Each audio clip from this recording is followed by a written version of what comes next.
তানজিদ হাসান তামিমের দুর্দান্ত সেঞ্চুরি, যে সেঞ্চুরিকে আপনি প্রশংসায় ভাসাতে বাধ্য।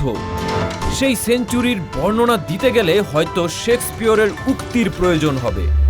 চাপের ম্যাচে নাকি ভালো খেলতে পারেন না তানজিদ হাসান তামিম, এমন অনেক কথাই ভেসে আসছিল দ্বিতীয় ওয়ানডেতে খারাপ খেলার কারণে।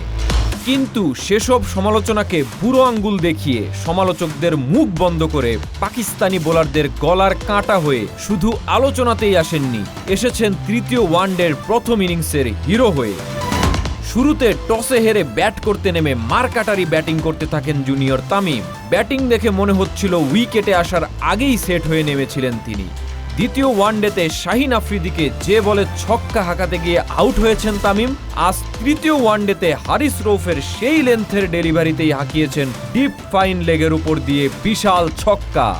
বলা যায় ভুলগুলো শুধরে তবেই আজ মাঠে নেমেছিলেন তামিম। সাইফ হাসান নরবরে ব্যাটিং করলেও তামিম ব্যাটিংয়ে ছিলেন বেশ আত্মবিশ্বাসী, যার প্রমাণ 50-র আগেই তার 4টি বিশাল ছক্কা। টাইমিং, প্লেসমেন্ট যেন চোখের শান্তি। সাইফ এবং তামিমের ওপেনিং পার্টনারশিপের কেমিস্ট্রিটা কেন যেন জমছিল না। ভাবা হচ্ছিল সাইফ নয়তো তামিম, এই দুইজনের কারো একজনের জায়গায় সিরিজ নির্ধারণী ম্যাচে নামতে পারেন সৌম্য সরকার।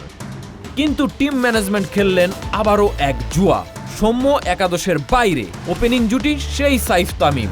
খারাপ করলে হয়তো সোশ্যাল মিডিয়ায় তাদের নামে হতো অনেক সমালোচনা, কিন্তু তাদের 105 রানের পার্টনারশিপ বন্ধ করে দিয়েছে সমালোচকদের মুখ। তবে এই জুটিতে বেশি কৃতিত্ব তানজিদ হাসান তামিমের। চলমান ওয়ানডে সিরিজে কোনো শতক নেই দুই দলের কারোরই। তানজিদ তামিমই প্রথম সেঞ্চুরিয়ান চলমান সিরিজে, পাশাপাশি এখন পর্যন্ত সর্বোচ্চ রান সংগ্রাহকও বাহাতি এই ড্যাশিং ওপেনার।